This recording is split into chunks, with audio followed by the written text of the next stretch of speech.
This is Father Joseph Anthony Kress. And this is Father Jacob Bertrand Janczyk. Welcome to Godsplaining.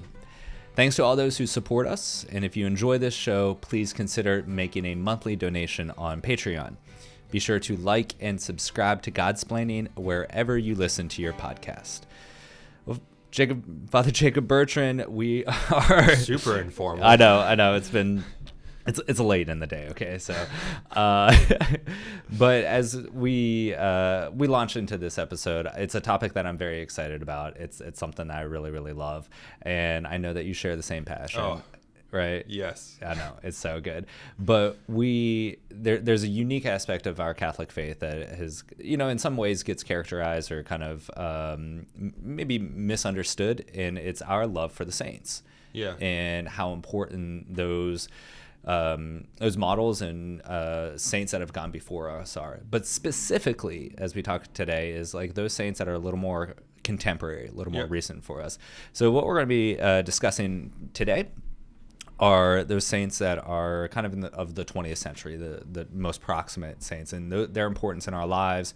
And we'll talk about a few of them that are important for each one of us. But as kind of like a overarching theme and whatnot, like, can you talk a little bit about like the role of saints in our lives, but like why are we then turning our focus on these more recent ones for this discussion today? Yeah, there's in the church has long been a tradition of sort of veneration of saints, of honoring the saints, those who have lived holy lives before us. I'm sure most of our listeners are familiar with this concept, with this reality of their own devotions to their own saints and these sort of things.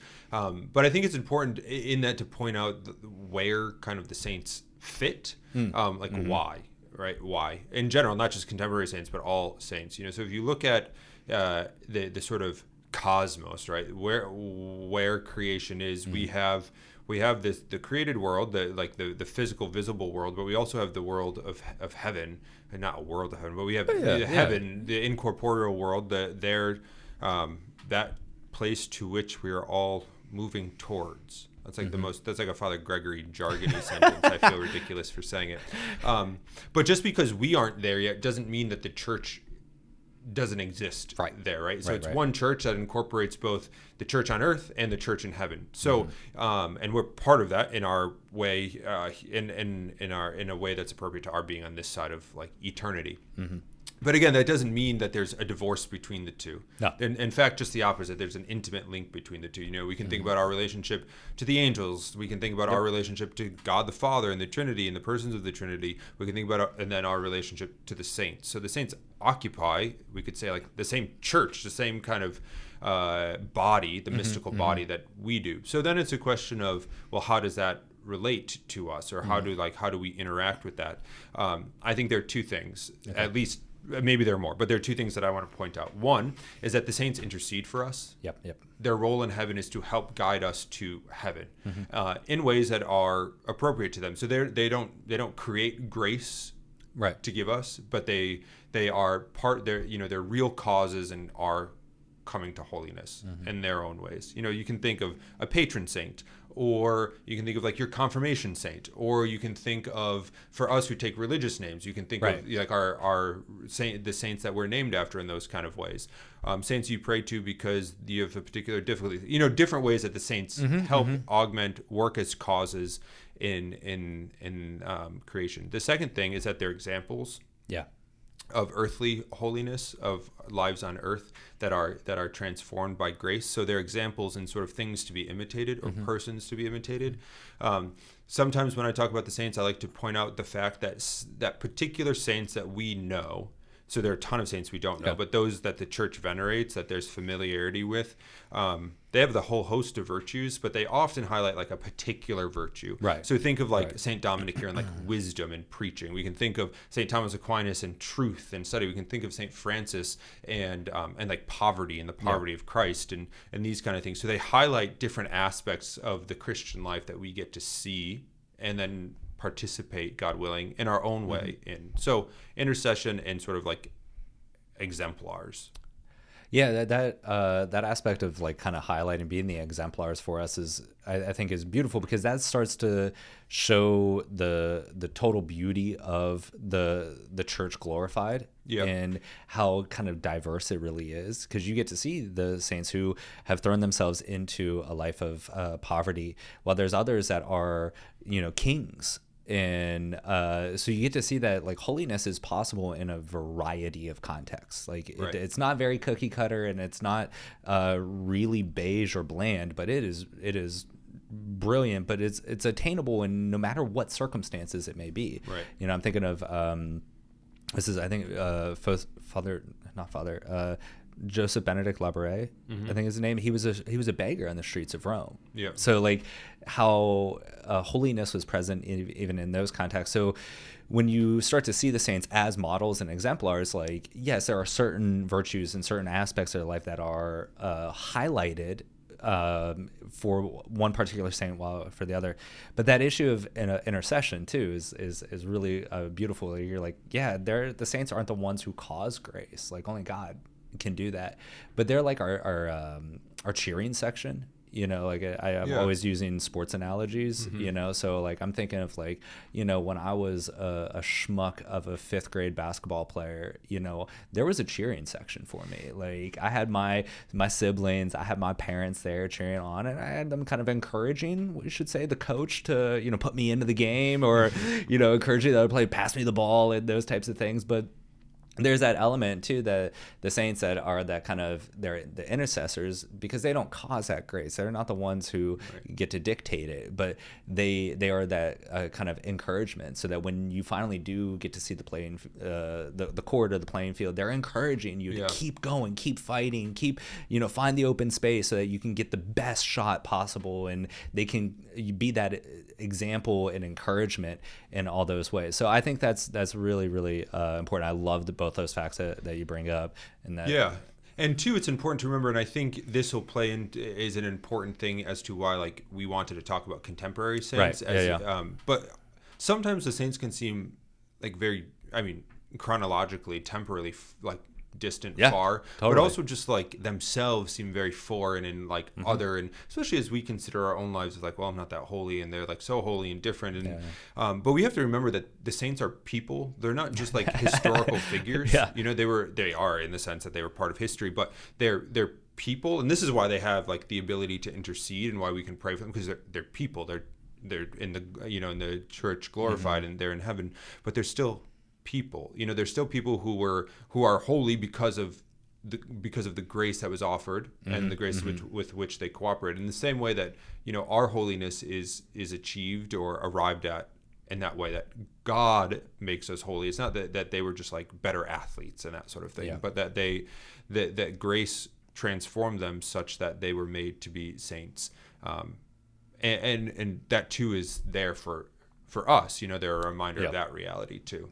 I think it's kind of a cool thing. You talked about like, there's this distance, and historically, we can hear these saints, and we live in a modern context. I think sometimes we were always a little skeptical of the stories of saints of ages past, and of medieval lore or post pre-medieval stories. It's like, that kind of sounds ridiculous. Like, are we sure that actually happened, or is this just getting kind of blown out of proportion for effect or whatever it may be? So there's this kind of like, I don't know, man, that seems kind of a little exaggerated and not quite. Can we really verify that? That's something I hear a lot of people, and even myself in some senses, when you hear those kind of stories of the saints and whatnot.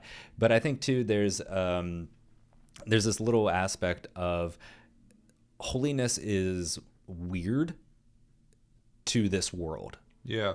And this, I remember back during our retreats that we gave over the summer, like that was a theme that actually kind of came up repeatedly, is like, when we're actually pursuing holiness, we're going to seem a little foreign or a little weird to this world. And ultimately that's rooted in the fact that we're not made for this world, and so like you're going to feel a little kind of off kilter, a little bit weird to this world's standards, but that is also part of the uniqueness of holiness. Yeah. And so there are some aspects that you look at saints that are, either a distance chronologically or a distance, via weirdness, and like to not be surprised that in these saints there is a little bit of weirdness for that. And we're not made for this world, but it's also the case that like the values, if we want to use that language, but like the values of discipleship and Christian living also aren't in accord, unfortunately, often with like secular values. Now there's overlap and stuff, but like there are also things that really come to a head, and it's like, no, this is A and this is B, and one holds to A and one holds to B, and these are diametrically opposed. So of course when you enter into a setting like that, it's like, there's something a little strange, a little weirdo, by particular standards. Exactly. So, So, all right. So I want to launch into actually talking about some of our favorite contemporary saints. Okay. I'm going to launch into it, and then we'll go back and forth on some things, and just because there's a plethora. Like, I'm so grateful that we're living. I mean, we were both born in the 20th century, and there are a lot of saints of the 20th century, which is really cool. So we have a lot to talk about in that sense, but one of the saints that I want to launch off and launch talking about is Padre Pio. Okay. He was a very important saint in my life and in my faith, because he was the first kind of saint that I had this experience of, like, actually holiness actually might be closer to you than what you expect. Because I grew up with that same mentality that holiness is for ages ago, and these saints and these stories is so far past us. But hearing about Padre Pio, I remember I was in high school and I heard the first stories of Padre Pio's life, and it's ridiculous. This man was insane. He could read souls. He could bilocate. He could like fly around and levitate. And in his holiness, he had the stigmata. He had powers of healing. He was in like physical battles with demons and devils and all these things. I'm like, this stuff is absurd. And then I found out that he died in the 60s. Like, this wasn't hundreds of years ago. And I remember having this beautiful moment of realizing, like, oh, this all happened like within our lifetime. Now, I wasn't born in the 60s, but my parents were alive then. Yeah. Like, that's not multiple generations removed, maybe one, maybe half generation out. And I remember thinking, if God's still doing that stuff to that man in our present day circumstances, he still loves us.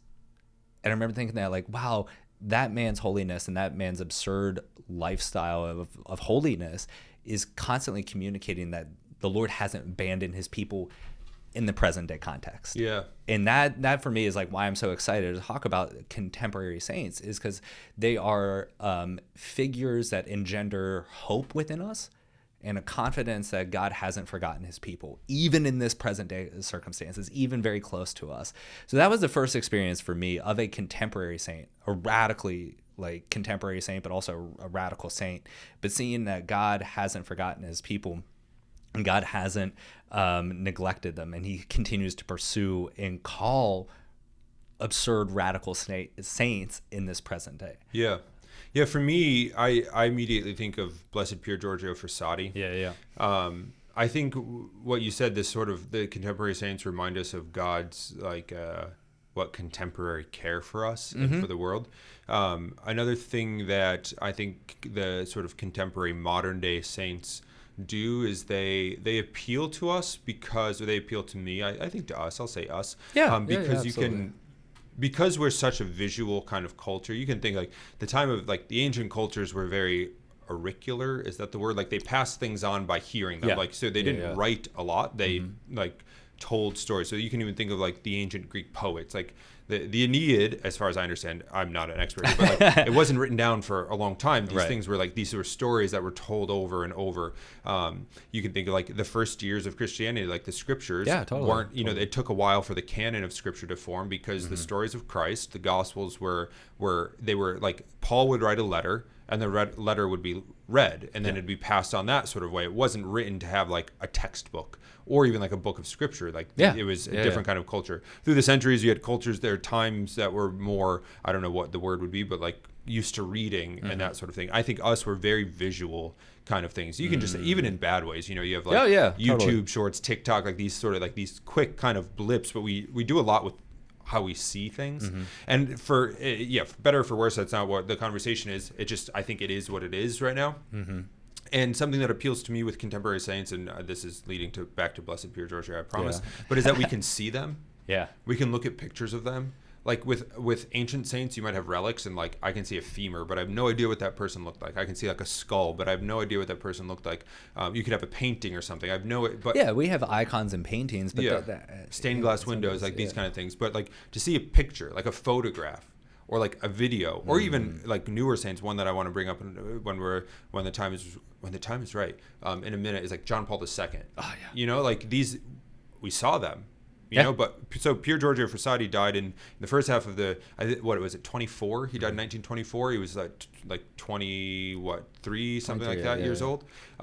Italian from Turin, from northern Italy. I imagine a lot of people are familiar with him. But there's what I think Blessed Pier Giorgio shows us is a sort of is what kind of like an unassuming holiness.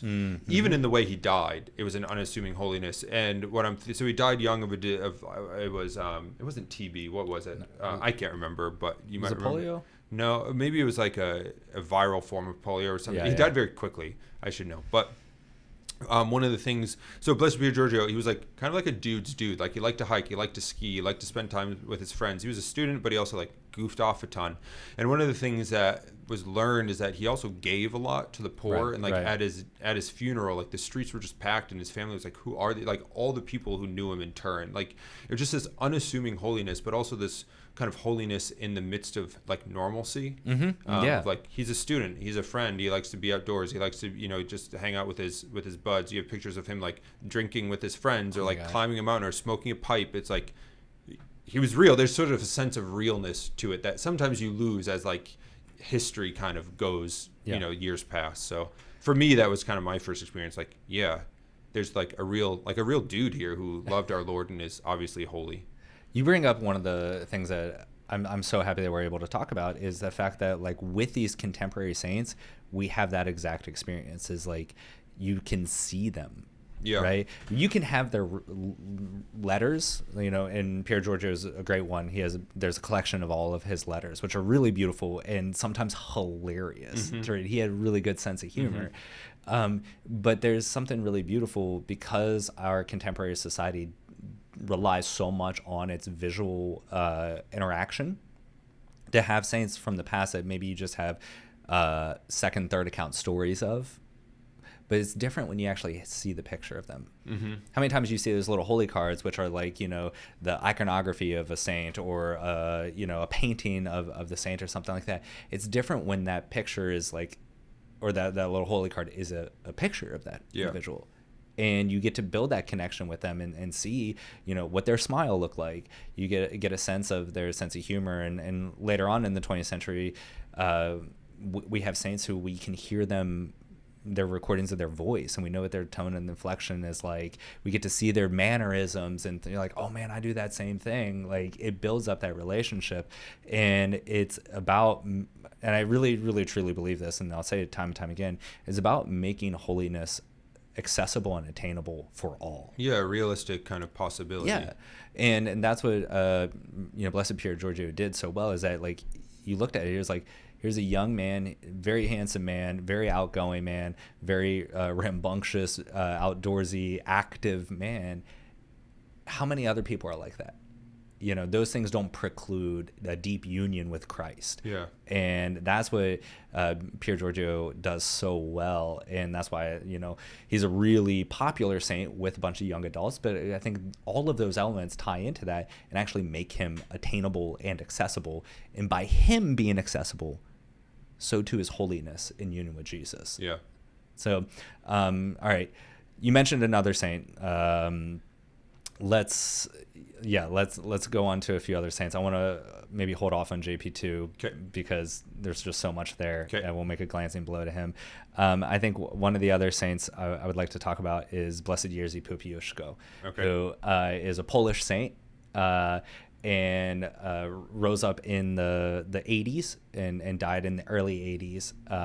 And one of the reasons I love him is he was this priest who was able to kind of engage with the solidarity movement there to fight for the rights of workers and against the political regime at that time, and worked so hard for the dignity of each and every person that was there in Poland at the time. I don't know if I said that earlier, but yes, he was Polish.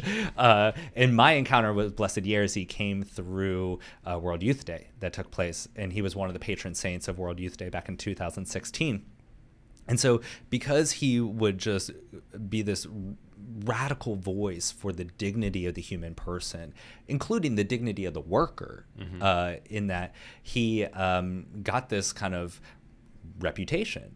And for the current political regime at that time, it was not a reputation they liked. It was, I can't imagine. Yeah. And so he was assassinated for defending human dignity. And he was assassinated, and you saw this like radical holiness that was defending life in its fullness, defending human dignity, and was taken out because of that in a very brutal way. And I remember reading that, and it was at the time or coming to know more about his life and trying to piece all the pieces of that puzzle together. So, what it looked like when he celebrated Mass, and the fashion, I was like, wow, that kind of looks like what my parents dress like, when I see pictures of my parents, and had that point. And then I remember starting to watch TV show Stranger Things, which is set in the 80s. And the setting of that, like, very, very popular TV show was the same time frame as this radically holy priest. It was like, do we realize that these people occupied this, Stranger like, Things is fake. It's fake, but like culturally, yeah. that was the same time frame. Yeah. And like, you're watching this TV show that's set in the 80s. It's like, would you have ever expected that there was an extremely holy, radical man who was united with God that is a canonized saint at that same time? So like, that was a really fun experience too, to realize that like, even in our cultural milieu, like the saints impose themselves because into all areas of this, because of their union with Christ is constant, and the holiness and God's offer of that is constant as well. Yeah. This constancy is something that is coming into my mind, this sort of theme of like with the saints of like ever ancient, ever new. Ooh, yeah. Right, because like with sanctity, we're talking about this contemporary sanctity. There's like there are new ways by which holiness is made manifest, right? Because like a saint in the 1970s and early 80s in Poland would make no sense in the 12th century. No. And a 12th century saint would make no sense in the late 20th century. But there are, without a doubt, these, so that's where you have your ever new kind of thing, right? Holiness is ever new, but you also have this ever ancient kind of thing where like holiness is the highlight, or holiness is heroic virtue on display. You know, there's like this beautiful flourishing of virtue, and that sort of like arc throughout like the Christian era of holiness is there, which is a reassuring thing. Like it's refreshed anew when according to the Spirit and when it's needed. But there's also like Christ doesn't change. Like the offer of holiness doesn't change. It's there to take, right? One of the saints that pops into mind too, that I read about Pier Giorgio in the novitiate for the first time, and then I also read about Gianna Beretta Mola in the novitiate for the first time. So Blessed Gianna was a woman, a medical doctor, another Italian.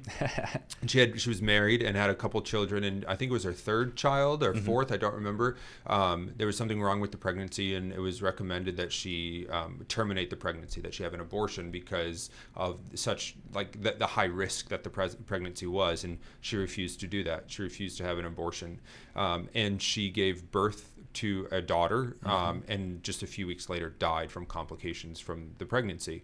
And of course, for all the reasons we can think of, was thought to be foolish and criticized for the, like what, save yourself, you have other children, you have a family, blah, blah, blah. But like, obviously a super beautiful and powerful not a story makes it sound like it's fake, but story, that a mother would sacrifice herself for her child in that sort of way.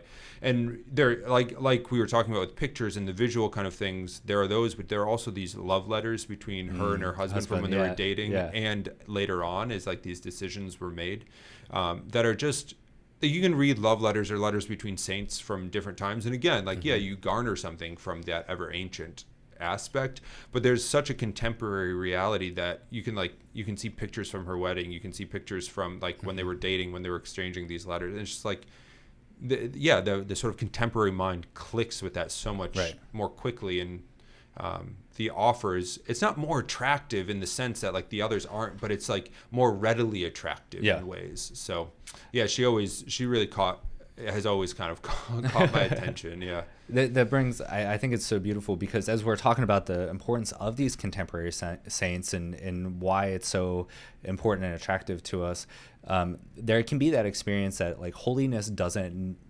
apply to my life because it doesn't know what I'm going through. Right? You look, once again, saints from the ages past can be great examples, great moments of encouragement, to be to edify us in radical commitments to the Lord. But there's such a kind of a narrative, or maybe a whisper, that's like, yeah, but that's not what you're going through.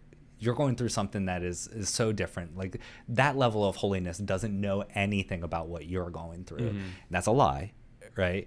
But it whispers. And we look at our contemporary scene right now, and the how how readily available in the problems of crisis pregnancies, and why abortion gets so presented and encouraged.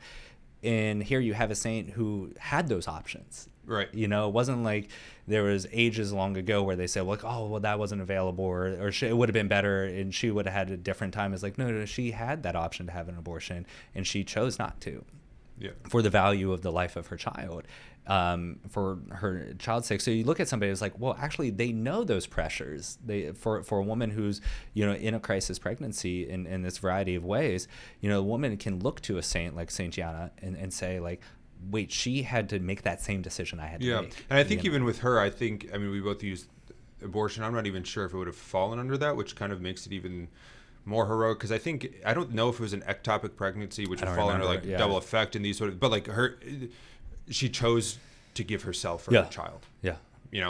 The beauty of that, and like you said, in a contemporary era, it's like mind blowing, beautiful. The last one that I think we need to just like throw kind of a glancing blow over to is a more recent saint, more recent blessed Carlo Acutis, who. My years may be off, but I think he's the first one that died in the 21st century, not as a martyr.